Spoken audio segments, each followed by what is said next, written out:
Hey everyone, welcome to episode 116 of Shunya One. Welcome back to yet another week of a few floating talking heads on your screen.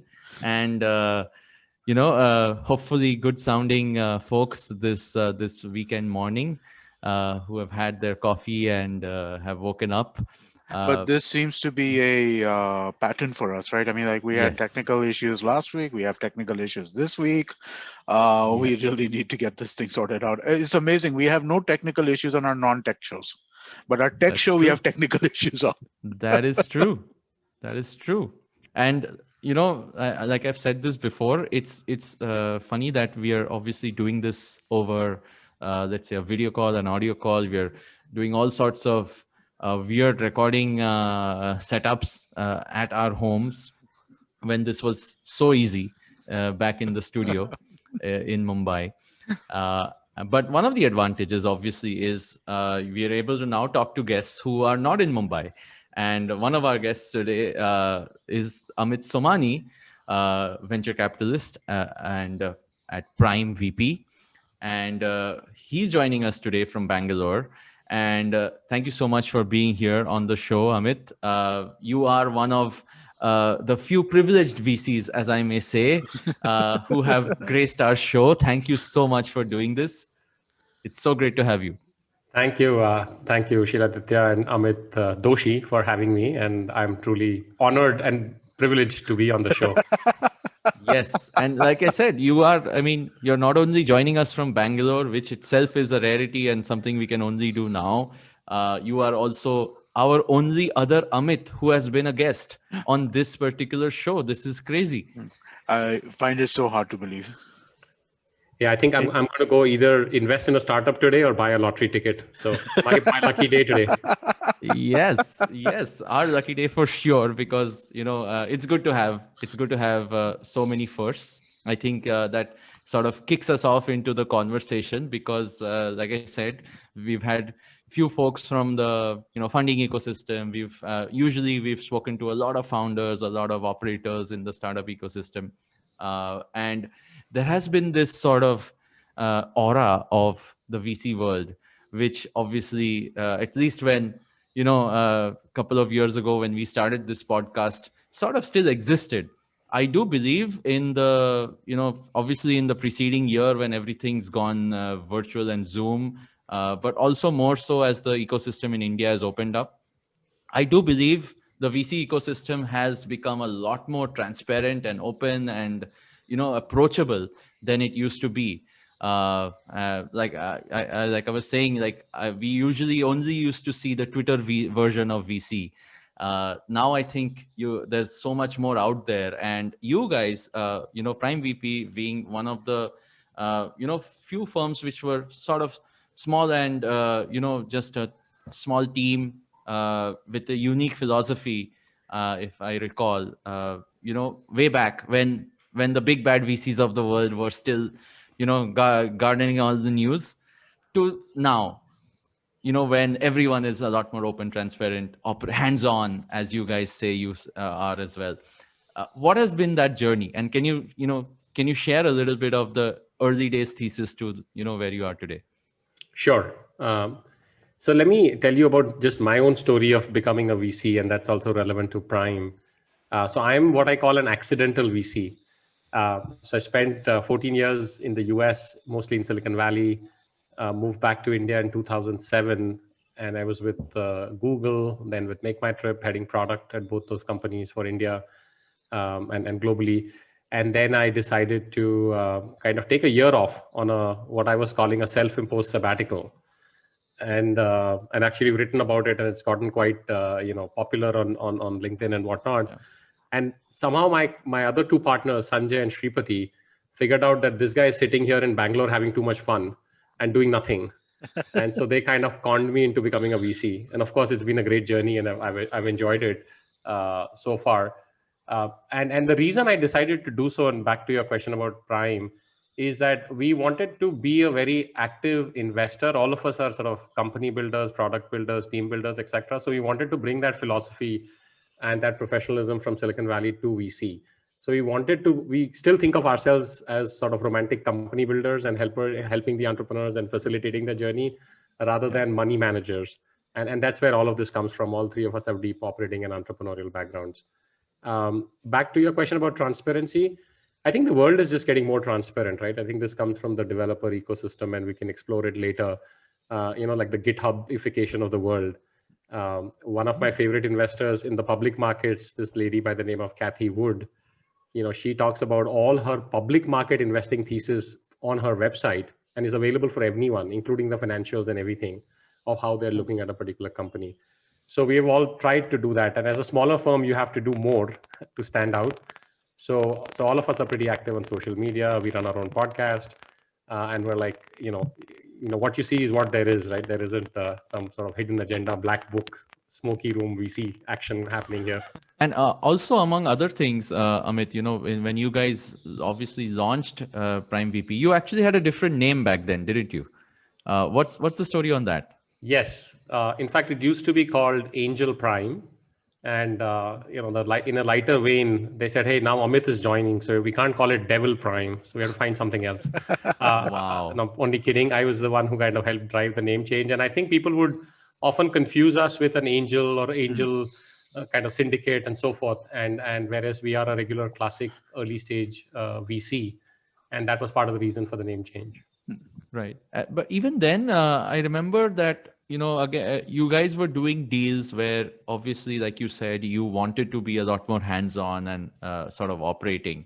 From that early days of the initial deals that you did to what you guys are doing today, obviously the company's grown, the world, the landscape has changed. Everyone else says they are a hands-on VC. So how do you find that transition, and do you see has the job become tougher? Because I also want to ask about how the VC job is, because usually people like founders on the other side think that you guys have all the money, people must be lining up in front of your door all the time.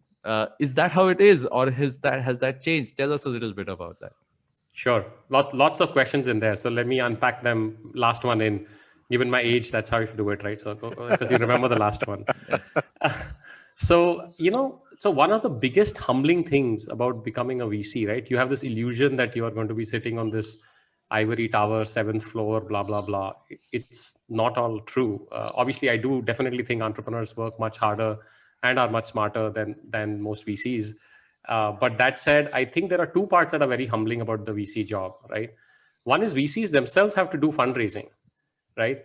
And so when you go fundraising, so I joined 6 months before we raised our second fund, and to go and pitch from, at that time, people would call, and we have a lot of international investors, they would say, oh, President Modi and this and that, and what do you think about this that happened? And so you really you're like, dude, can I just talk about my company or like what my background is or how we build products? And they're like, no, tell me about the macroeconomic, what will be the per capita GDP, et cetera, et cetera. So fundraising is very, very challenging.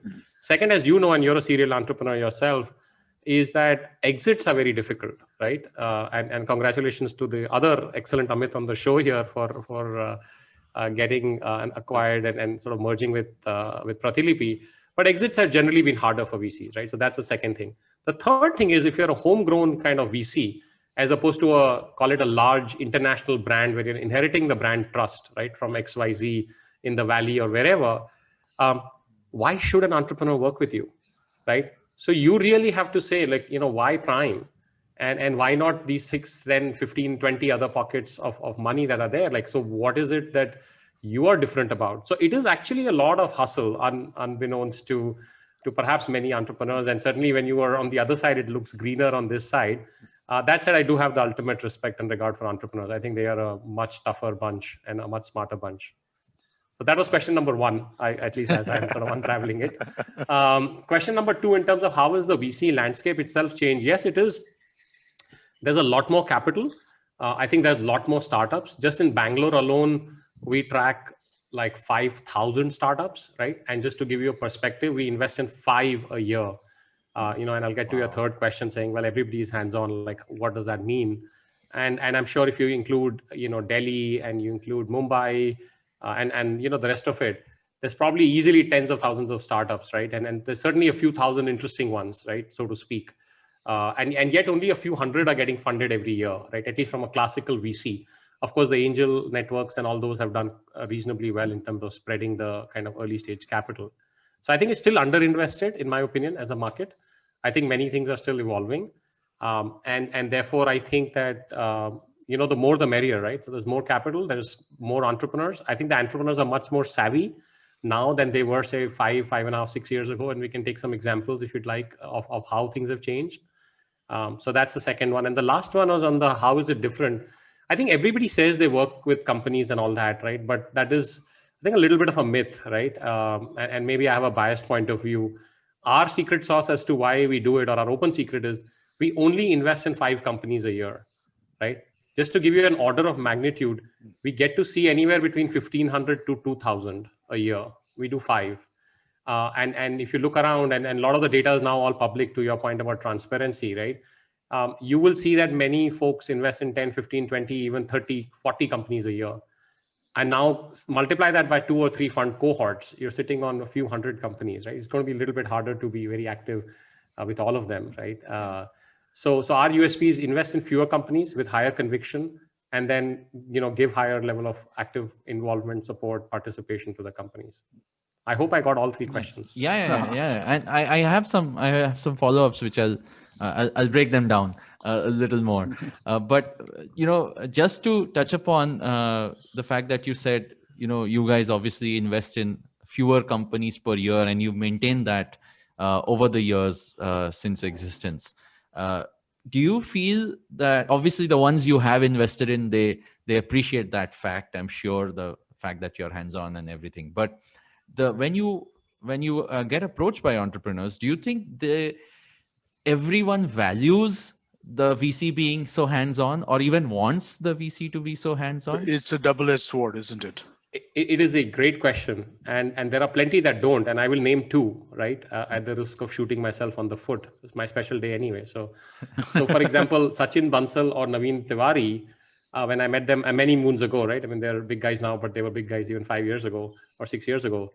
They said, look, I just want money from the VC, dude. I don't want any gyan. I don't want any advice. I don't want anything, right? And not that either InMobi or Flipkart were eminently fundable by Prime Ventures 5 years ago, right? I mean, they were all quite big, multi, kind of unicorn companies by then. So there are many entrepreneurs who just want the cash, right? And that's fine. More power to them. We have no ego or mooch. I don't keep a mooch, unlike the both of you, right? So it's all right. We just want our money. At least we know what we are getting into. But there are many, because entrepreneurship is a pretty lonely journey, and some of the trade-offs early on are pretty hard. And we are not, we've all had thankfully successful careers and all that, right? So we don't have any FOMO or, like if I want to run a company, I can leave and run a company or build a company, right? I don't have that issue. So we are very clear that we will, debate, discuss, argue, help, recruit, whatever it takes, but we make no decisions. There are many companies where we have strong agree to disagrees all the time, and they for years at end, and that's totally fine. So there is definitely, to your point, there is a little bit of a selection bias. That said, you would be surprised, right? And these are companies I can talk about publicly. For example, the founders of Myntra, one of the founders of Myntra, Ashu Lavanya and Prasad, who was the chief business officer, they started a new company, and we are one of the investors in the company, right? Along with Stellaris. And they were very keen, and we still work with them. And it's 5 years later, and they've raised tens of millions of dollars. And I still work with them on product and stuff like that. And they have enough and more VCs and blah blah blah, right? So people do value it in pockets, right? And so forth. So I definitely. But to your point, yes, I do think there is a selection bias. But the onus is on us, to be honest, as a VC. So if I could, how contentious can it get versus how partnery can it get, right? I mean, both of those things, right? What are the extremes that you could face in the situation when you are this involved as a VC with the entrepreneurs you're in? Actually, Amit, surprisingly, it doesn't get contentious at all, or it doesn't get contentious in the ways that you might be anticipating, right? We're not sitting there and doing product design or fixing metrics or looking at whatever, right?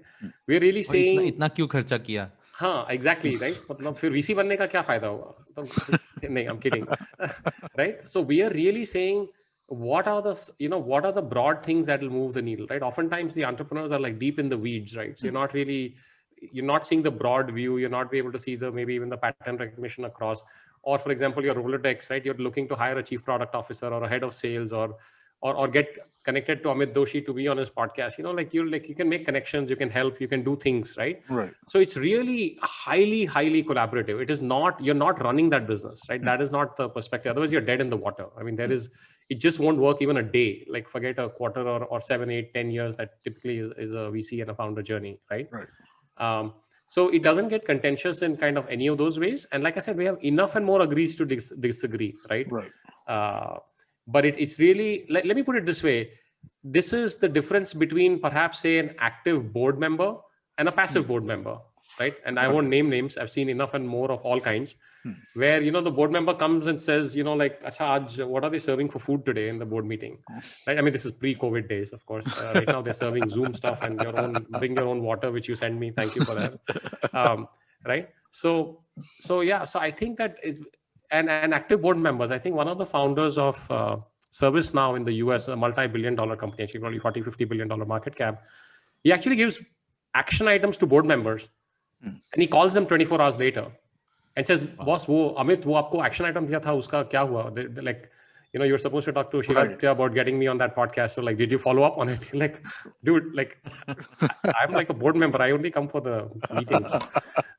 So I think it's like, think about it that way, right? It's more like we are there for you and like, how can we help, as opposed to we are managing you or micromanaging you, right? So Right. it's not As opposed to just saying, how can I help in standard VC style. Yeah, not like that, right? So we will literally, in fact, often the best entrepreneurs that leverage the most out of certainly Prime, or for that matter, I would encourage you with any VC that you're partnering with, is to say, okay, how can these people help, and give them action items, right? To say, I gave a few examples, but it could be a partnership. I mean, Sanjay Swami, my partner, has gotten on a plane and gone to Mumbai to help a fintech company do a deal with a bank, right? Like, we will get that involved, right? Now, that has got nothing to do with metrics or anything, saying that person will not probably take the call of a 23-year-old in 2016, but Sanjay Swami, sorry, Sanjay, with his white hair and, Mr. Fintech reputation, can get a meeting with any bank CEO or a bank CRO, right? Right. And so we've done that for innumerable of our companies. So like, those are the kinds of things. So that's awesome. Actually, that is, and that goes to show that, you mean what you say when you're hands-on, and obviously you have a lot of examples to share. What are can you share a little bit of the few stories which come to mind over the last so many years, and these every 5 companies that you've obviously invested in, where, working together, there's been definite outcome. I know you guys have invested in some iconic brands over the years. Can you name a few and tell us a little bit about some inside stories? Sure. Love talking about our companies, and many of them have done incredibly well, and hopefully they'll keep doing so. So let me take the example of a company called MyGate, since we were talking about that. And so MyGate is basically digitizing, security access and entry and exit into gated communities in this sort of so-called urbanization of India. So two quick stories about them, both in the active working together and how we found them actually. So they are now in over 15,000 communities and a few million households in India. When we first found them, I live in a community in Bangalore here. We were apartment number 27 where MyGate was installed as an app and an offering. And then my partner Sanjay and I, we kind of saw it in another community, and we actually cold called the founder. And I said, hey, I'm like Amit Somani from Prime Ventures, and this is my partner Sanjay, and we saw this and we like this, and whatever. And he's like, no VC partner calls an entrepreneur to talk about product. Like, that's like baloney, right? That's bullshit. Like, that doesn't happen. And so he literally hung up. He actually hung up. He's like, yeah, right, fine, thank you, I appreciate it. All right, click. Hang up. And then he must have like gone and Googled Sanjay and me, and he's like called back saying, oh no, I was with a customer, and I was a little busy, but sure, I'll come to Whitefield tomorrow, no problem. Like, let's catch up for a coffee. That's commitment. Yeah. And so we ended up investing in them.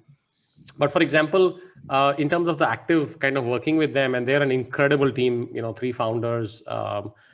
This guy Vijay Arisetti, he used to be the personal pilot of the former President Abdul Kalam, and he had got a Shaurya Chakra for rescuing people in the tsunami in Chennai. Anyway, longer story. But for example, we said, look, MyGate, we should really focus almost, even though it's a completely digital business and we can expand pan India, etc. If I'm not mistaken, like the first year, we worked really long and hard to say, let's just focus on Bangalore. And even in Bangalore, in a kind of different slots of these communities, right, that we should go after, rather than trying to spread ourselves too thin and going into Mumbai and Delhi and Pune and the whole 9 yards, right? And whereas there is competitive and sort of intuitive pressure to say we should just go everywhere and get everything, and we have funding, so let's just crack Bangalore. Let's be the dominant entry exit, making security convenient software in the Bangalore thing. And it was highly debated by the team, right? Because the ambition was like, no, this is like not only pan India, we have to go global, like we should go everything everywhere. And we're like, no, it's all right, it's calm down, like we will go everywhere. And now, of course, I don't know the number, but probably in like a dozen cities, and we're like massive share. But we got the playbook in Bangalore, then we launched Hyderabad, and it was a very painful, like every time we would meet, there was be this sort of creative tension to say, like, are we going like too deep and not too broad yet?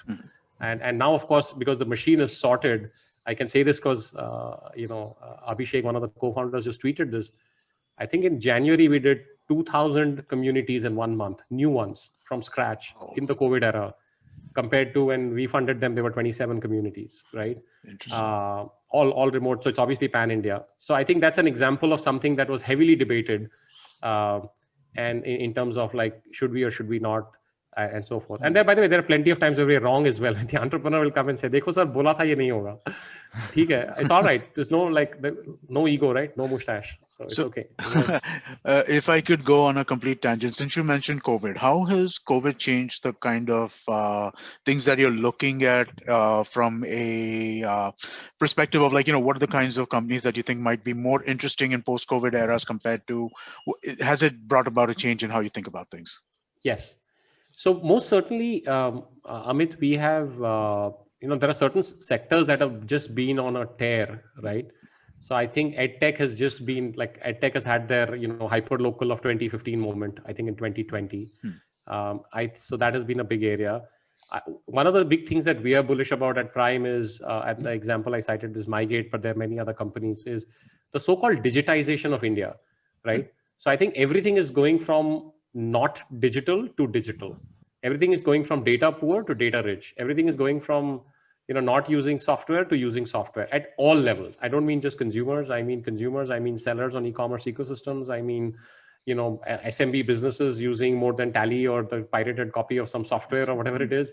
Like everybody is going digital in every way, right? So we're seeing some incredible digital India, if I can say, right, or digitization of India opportunities, right? Some might even call it sort of more myopically India SaaS, right? Software as a service, but for Indian businesses and consumers. So that is definitely a big area. So yeah, I would say EdTech, digital India, of course, healthcare is doing really well. Global SaaS is something that we're very interested in, right? That has nothing to do with COVID, but in general, there's no need to be physically present anywhere, right? Right. Etc. So these are some areas that have been very exciting. Cool. Interesting. I also want to ask about, pre-COVID to post-COVID, or, like I said earlier, you guys obviously were, involved, you were picking and choosing. You were, like you shared earlier, that you were, you wanted to be working with only customer companies where you could add value, right? Given your personal backgrounds as entrepreneurs yourselves. Do you see that has changed to,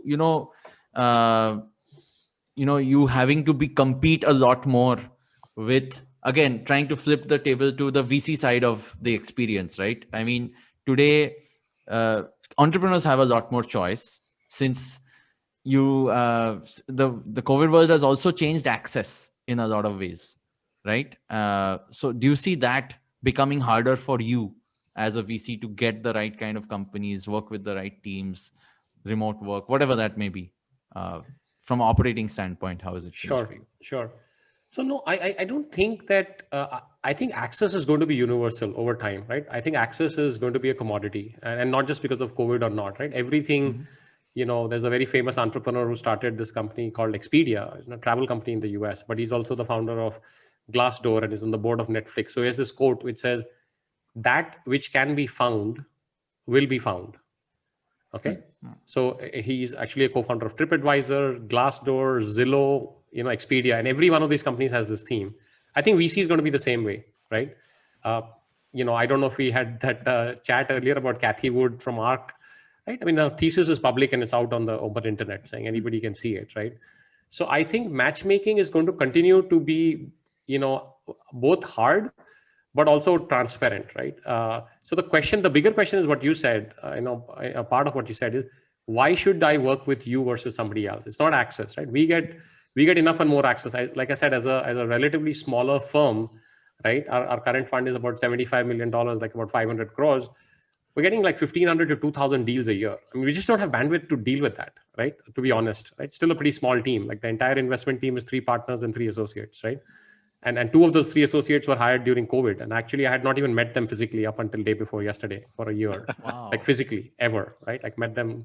Literally, one of the guys I met, I was like, "You're 6 feet tall. Doesn't look like that on Zoom," right? So my colleague Vineet. But I think the thing that has become harder, to be honest, and we kind of all went through this, and I think all the VCs figured it out, is how do you make an investment decision on a video conference call, like a Zoom or whatever, right? Because there's just so much about this, we need to talk and meet and get the energy and the vibration and like go out for a drink or a walk or like see how do Amit and, Shiladtiya interact with each other and all this, like assuming the 2 of you are co-founders or whatever. Like, how do you simulate all that here on Zoom? And like an enormous cohort of companies has been funded, not just by Prime, but by everybody else. I think March and April 2020, everybody was paralyzed. Like nobody did anything, like just freeze. And then people went berserk, all the VCs, right? And like invested left, right, and center.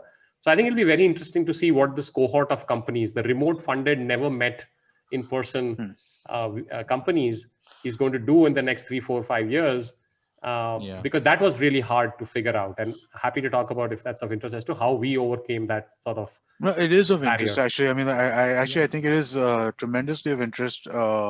Just the idea of like, how things have, what does change in a Zoom world, right? What does, so I mean, like, it's different, but for us also, I think there are parallels there, right? In terms of, we've been able to work a lot remotely and do a lot of the work that we've been doing remotely, but it still feels like we're missing something. But now we're wondering how much are we missing, right? And is it worth, I mean, like, what are the trade-offs that we make, right? I mean, like, we have an nice office in Bandra, but it's an hour each way for me. It's an hour each way for most people who are coming to the office, right?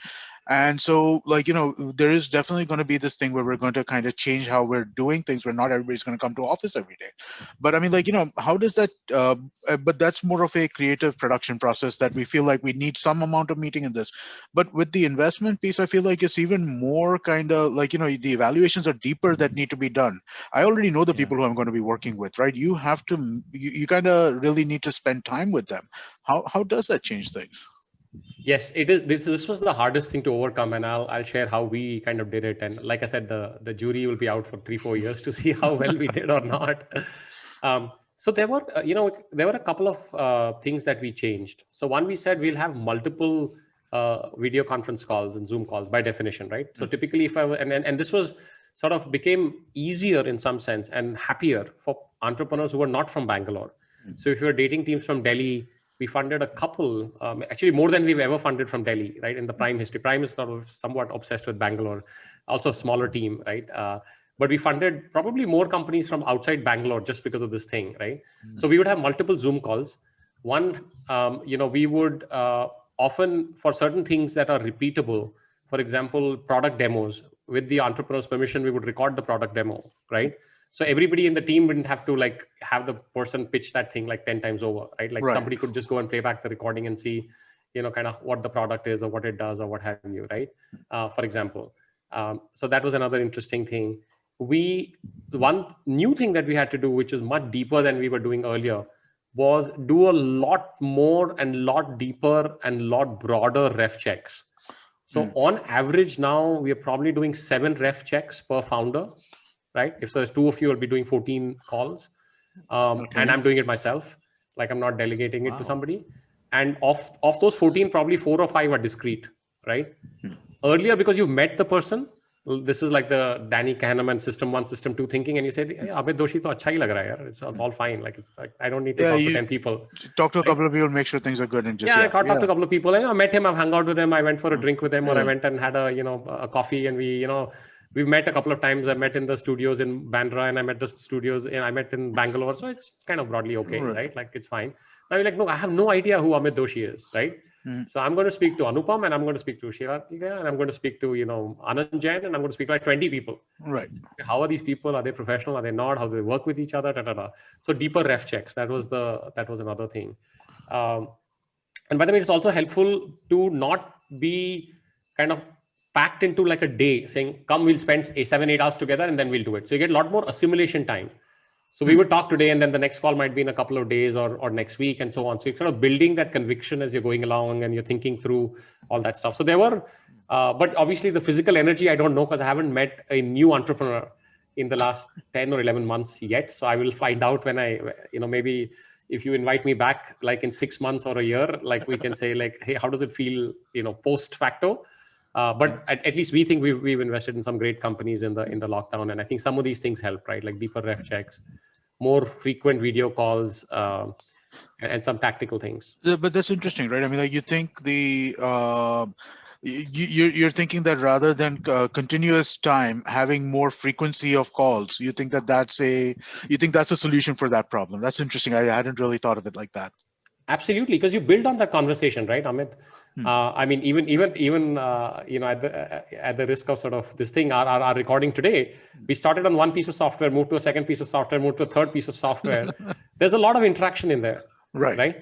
So you're seeing, okay, how is everybody reacting to this, right? True. And you would not get that if you and I met for a coffee in Starbucks in Bangalore, right? Like, that is true. Just sort of meet, and we would have our coffee and we would go on, right? So you get a lot more interaction with all these things, right? I mean, we find people with network connections are choppy or dropped off, or the lead founder was pitching somehow like network flaked out. So now, like, is there an awkward pause, or is somebody like picking up and running with it where the other person left off? And like, these are things you would never get in a physical. So I think that, I mean, I'm not saying this is the best way forward, but I'm saying we made the most of what we all had to go through. Yeah, in fact, do you think founders have also adapted to that? I mean, you obviously have, but do you think people have changed their way of pitching now in the last 10 months?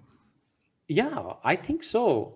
I think people have adapted, and I think it has also become very efficient, right? And like I said, not to over-index on the remote founder problems, meaning if you're a founder in Mumbai pitching on a VC in Delhi or Bangalore, right? And there's all the travel. So you would often travel like for a 1 hour or 2 hour meeting. You might add on a customer meeting or two or whatever, but you would quote unquote burn like 2-3 days, right? Or 2 days, right? Or full like 18-20 hour day to do a meeting. Now we're done in an hour, right? So I think it's definitely more effective and efficient for founders. I think they're also partnering with somebody for a long haul. So actually, I don't know how they feel about picking the VC. So I'm sure they're doing enough ref checks and more from the portfolio or from the ecosystem about how it is to work with a VC. But yeah, I think they've adapted. I think the Zoom pitching and all that could still be better, I think. But I think it's definitely gotten better than it was, say, a year ago. So I wanted to ask you something, since you come across a lot of different businesses that are looking at things, right? It's somewhat COVID related, but trying to get like your view on like a broader trend, right? Do you see people's anticipation of like when they're projecting expenses out? Do you see changes in terms of like from COVID, like from a rent perspective, or from a hiring perspective, or from like a team spread perspective? Are you seeing those things, those kinds of things play out? I mean, like I know that we talk about this in theory, right? But when people are actually making their plans, are they planning for things like in this kind of new environment in this way? Yes, I think people are consciously thinking about it.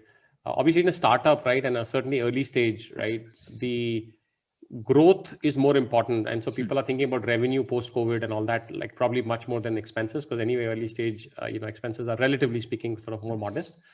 But several of our companies have said, look, these kind of roles will always be done remotely, right, and therefore, we're just going to factor that into our sort of cash flows and salary burn and all that kind of stuff, right? I've even heard VCs do that. Recently, a few days ago, VC friend was saying, that boss अगले साल का travel budget का क्या सोच रहे हो? I'm like, what budget? Dude, we just like get on Zoom and talk, right? Like, we'll go when we need to go, right? Oh. Sort of thing. So I think VCs have sort of stopped traveling, right? I mean, everybody has, right? So I think that generally speaking, people are cognizant of it, and I think certain kind of roles people have assumed will always be remote. I think certain kind of SG&A expenses, particularly like travel, everybody's factored it down quite substantially. I heard something crazy from, I'm trying to say, one of these large semiconductor companies, Intel, if I'm not mistaken. It says you can only fly business class. Okay. Okay. But the total budget per month is X for the entire company, or maybe a location or India or whatever it is. Right. And therefore they've just capped it to say, okay, if the entire budget for travel is 50 lakhs or 20 lakhs a month, how many people are going to be able to fly business? 10. Yeah, exactly. 10. Yeah, that's it. Or whatever, right? 5 or 7 or whatever. Oh. And so you're like, okay, so now that's the travel budget, right? So now, like, okay, so therefore inherently means it'll be lesser travel, right? So I think that at least sort of the corporate business, like I just have to go for an hour meeting. I think those kinds of things will be probably. Yeah, I don't reduced. think people are going back to. Do you see 1 that? I hour mean, like you meetings. were all over the place, right? I mean, like you're before COVID, Shiladtiya's life was okay. Monday I'm in I took Bombay, a Tuesday flight. I'm in Bangalore, Wednesday I'm in Chennai, Thursday I'm in Delhi, Friday I'm in Singapore, Sunday I'm in Sweden. That was his life. So I mean, like, do you Yeah. see that coming back, Yeah. like that kind of thing? No, I don't see it coming back at all. Yeah. I had a flight a week minimum, and I'm not proud of it. I didn't enjoy it. I don't feel like it was a flight a week. I feel like it was like 5 flights a week, dude. Well, okay, no. Hey, his week is like 2 days, man. Amit, you and I slackers. I definitely don't see it coming back. And I have heard, I mean, again, I did it because, well, okay, I'm in a sales job. So I obviously want to go meet people, and I'm selling, and I'm, sort of forcing a lot of these meetings to happen, or, ensuring that they can happen. So, and much like founder VC dating as well, where you're trying to sort of get the FaceTime and to move things along, right? It's not that I think, I definitely don't think it's coming back, because the other side is also accepting of it. And that's the change that's been foundational this time around, right? The people don't want you to come and meet you in person. Like, don't. So, Anyway. slightly pointed question then, Amit. Do you have any travel investments? No, I don't. Ironically, I used to work for the largest travel company in the country. Yeah, exactly. That's what I was asking, right? Make my trip, and I don't have it. But I think travel is going to come back with a vengeance. I think entertainment is going to come back with a vengeance. And I don't mean like the digital kind of entertainment that you are involved in, Amit Doshi. But I think just in general, like physical, phygital, kind of thing. I think it's going to come back. I think hospitality is going to come back, right? I was just trying to book a short, like a 2-day trip for the Jan 26th weekend, and I pinged my buddies and make my trip because I couldn't find anything online. And they're like, dude, that's all sold out. Like, you can't call me on 24th to book for 26th. I'm like, this is COVID. Nobody travels. What are you saying? Right? You should get me like something, right? Like nice. And so people are going to travel. So we don't have any travel investments, Amit, but I do think that it'll be of a different nature, no different than like the conversation that, Shiladtiya said about travel, like business travel, whatever. Like, people might do more drive-by vacations. People might, do more the equivalent of Airbnbs or whatever it is, sort of slightly more isolated or more active vacations just with their friends and family in their little kind of bio bubble, if I may. Yeah. But I think it's going to come back. But we don't have any investments in travel. Okay. all the more, I mean, it's going to come back, like it's going to evolve. The whole point is that it's not the same. I will happily go and meet people because, well, it's also a luxury now to go and meet people in the flesh and blood. Right. But I think the way we thought about it before is changed. And I think that's changed for everyone. Every founder is going to be more efficient with their time. They're going to think about the efficiency of this meeting could have been a Zoom call. Just like this podcast, I would have otherwise been pestering Amit Somani to say, hey, next time you're in Bombay, please visit the studio. We want to do this. And see, we planned this over email. And which brings me to a question I've been waiting to ask, by the way, just changing gears here. You guys also do a podcast. And I wanted to make sure I don't miss on talking about it here, because how as meta as this show already is with two Amits, uh, let's take it to another level. Podcasters talking to podcasts about podcasting. Exactly. So I have seen this also has been a big change in the way VCs think of content for whatever reasons. I'd like to understand how you guys thought about it when you guys started. I think you were one of the again earlier VC podcasts to start. I think you're 50 plus episodes already, so Right. goes to show that. What was the background of wanting to do that? Sure. So I think a couple of things. So this is like our second coming to the podcast, and actually literally started right before COVID for the second time, right? And the idea was that, look, we have a lot of access to a lot of amazing people globally, right? And thanks to COVID, everybody was accessible, right? We could get people like Paddy Upton, who was the mental psychology coach for the Indian cricket team, to come on the podcast, right? We came close to getting Chamath, for our podcast, although he wanted a private one, so we ended up doing it only for our founders. We could get any entrepreneur in India, right, to come on our podcast, because there's no travel or anything, right? And exactly like what you said, stuff like that. So our first point was, can we bring great insights on company building, on entrepreneurship, and all of this with anybody? And by the way, this is not at all the prime portfolio or whatever. In fact, many times our portfolio founders hassle us saying, "Mujhe kab le rahe ho sir podcast pe? Puri duniya ke founders to aa gaye hain." And we're like, look, of course we'll have prime portfolio company founders as well on the podcast, but the idea is, if we can get great founders who have amazing stories, right, about company building, about fundraising, about hiring, whatever, we can bring that to bear, right, to the ecosystem. And that was really the objective. I think there's a big myth, and Amit Doshi has been in this business the longest, right? I don't know how long you've been in this, Shiladtiya, but Definitely the longest. Yes. this is really a labor of love, right? Like people think like, oh man, now you must be getting crazy deal flow. Nothing, dude. Like we're doing this because it's the right thing to do. It's a little bit of paid forward, paid back, right? It is getting access to people that don't have access. And so it has led to some amazing conversations, right, with people, but not necessarily. I mean, we find like people in the valley are listening to our podcast, right?